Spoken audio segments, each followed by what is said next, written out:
اللہ تعالیٰ نے ایک نیک اور عبادت گزار شخص کو کتا کہہ کر کیوں پکارا؟ بسم اللہ الرحمن الرحیم۔ السلام علیکم ورحمۃ اللہ وبرکاتہ۔ اللہ کے نام سے شروع جو نہایت مہربان اور رحم والا ہے۔ آج کی اس ویڈیو میں آپ کو بتائیں گے ایک ایسے شخص کے بارے میں جو بہت نیک اور عبادت گزار بندہ تھا، لیکن اس شخص نے کچھ ایسا کام کیا جس کی وجہ سے اللہ رب العزت نے قرآن پاک میں اسے کتا کہا۔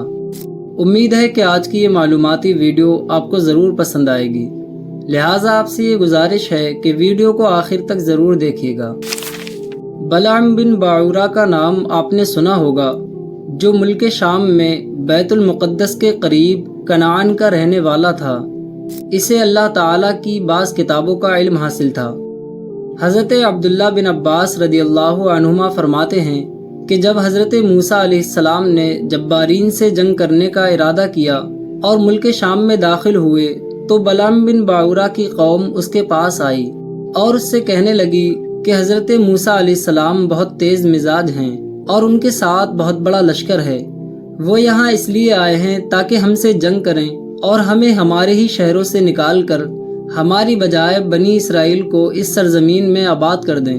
تمہارے پاس اسم اعظم ہے اور تم ایسے شخص ہو کہ تمہاری ہر دعا قبول ہوتی ہے، لہٰذا تم اللہ تعالیٰ سے دعا کرو کہ وہ انہیں یہاں سے بھگا دے۔ قوم کی یہ باتیں سن کر بلعام نے کہا، افسوس ہے تم پر، حضرت موسیٰ علیہ السلام اللہ کے نبی ہیں، ان کے ساتھ فرشتے اور ایماندار لوگ ہیں، اس لیے میں ان کے خلاف کیسے بد دعا کر سکتا ہوں؟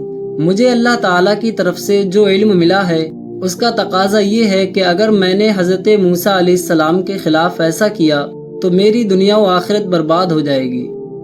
قوم نے جب زیادہ ضد کی اور لگاتار اصرار کیا تو بلعام نے کہا، اچھا میں پہلے اپنے رب کی مرضی معلوم کر لوں۔ بلعام کا یہی طریقہ تھا کہ جب کبھی کوئی دعا کرتا تو پہلے یہ معلوم کر لیتا کہ اللہ کی مرضی ہے یا نہیں، اور خواب میں اس کا جواب مل جاتا۔ چنانچہ اس مرتبہ اس کو یہ جواب ملا کہ حضرت موسیٰ علیہ السلام اور ان کے ساتھیوں کے خلاف بد دعا نہ کرنا۔ اس نے اپنی قوم سے کہہ دیا کہ میں نے اپنے رب سے اجازت چاہی تھی، مگر میرے رب نے ان کے خلاف بد دعا کرنے کے لیے منع کر دیا ہے۔ پھر اس کی قوم نے اسے تحفے تحائف پیش کیے جنہیں اس نے خوشی کے ساتھ قبول کر لیا۔ اس کے بعد لوگوں نے دوبارہ بد دعا کرنے کی اس سے درخواست کی تو دوسری مرتبہ بلعام نے رب تعالیٰ سے اجازت چاہی۔ اب کی بار اسے کوئی جواب نہ ملا تو اس نے اپنی قوم سے کہہ دیا کہ مجھے اس مرتبہ کچھ جواب ہی نہیں ملا۔ وہ لوگ کہنے لگے کہ اگر اللہ تعالیٰ کو منظور نہ ہوتا تو وہ پہلے کی طرح دوبارہ بھی صاف منع فرما دیتا۔ پھر قوم نے اور بھی زیادہ اصرار کیا، یہاں تک کہ وہ ان کی باتوں میں آ گیا۔ چنانچہ بلعام بن باعورہ اپنے گدھے پر سوار ہو کر ایک پہاڑ کی طرف روانہ ہوا۔ گدھے نے اسے کئی مرتبہ گرایا لیکن وہ پھر سوار ہو جاتا، یہاں تک کہ اللہ کے حکم سے گدھے نے اس سے کلام کیا اور کہا، افسوس اے بلعام، کہاں جا رہے ہو؟ کیا تم دیکھ نہیں رہے کہ فرشتے مجھے جانے سے روک رہے ہیں؟ کیا تم اللہ کے نبی اور فرشتوں کے خلاف بد دعا کرنے جا رہے ہو؟ بلعام پھر بھی باز نہ آیا اور آخر کار وہ بد دعا کرنے کے لیے اپنی قوم کے ساتھ پہاڑ پر چل گیا۔ اب بلعام جو بھی بد دعا کرتا اللہ تعالیٰ اس کی زبان کو اس کی قوم کی طرف پھیر دیتا تھا، اور اپنی قوم کے لیے جو دعائے خیر کرتا تھا تو بجائے قوم کے بنی اسرائیل کا نام اس کی زبان پر آتا تھا۔ یہ دیکھ کر اس کی قوم نے کہا، اے بلعام، تم یہ کیا کر رہے ہو؟ بنی اسرائیل کے لیے دعا اور ہمارے لیے بد دعا کیوں کر رہے ہو؟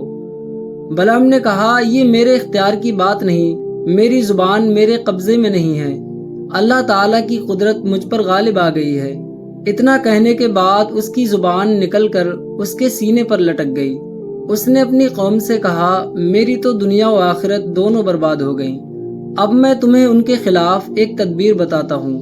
تم حسین و جمیل عورتوں کو ان کے لشکر میں بھیج دو، اگر ان میں سے ایک شخص نے بھی بدکاری کر لی تو تمہارا کام بن جائے گا، کیونکہ جو قوم زنا کرتی ہے اللہ تعالیٰ اس قوم کو برباد کر دیتا ہے اور اسے کامیاب نہیں ہونے دیتا۔ چنانچہ بلعام کی قوم نے اسی طرح کیا۔ جب عورتیں بن سور کر لشکر میں پہنچیں تو ایک کنعانی عورت بنی اسرائیل کے ایک سردار کے پاس سے گزری تو وہ اپنے حسن و جمال کی وجہ سے اسے پسند آ گئی۔ حضرت موسیٰ علیہ السلام کے منع کرنے کے باوجود اس شخص نے عورت کے ساتھ بدکاری کر لی۔ اللہ تعالیٰ نے اسی وقت بنی اسرائیل پر طاعون کی خطرناک بیماری مسلط کر دی، یہاں تک کہ 70,000 اسرائیلی طاعون سے ہلاک ہو گئے۔ ناظرین، یہ تھا وہ شخص جسے قرآن نے کتا کہا۔ ویڈیو اچھی لگی ہو تو ویڈیو کو لائک اینڈ شیئر کریں، اور اسی طرح معلوماتی ویڈیو دیکھنے کے لیے چینل کو سبسکرائب کریں۔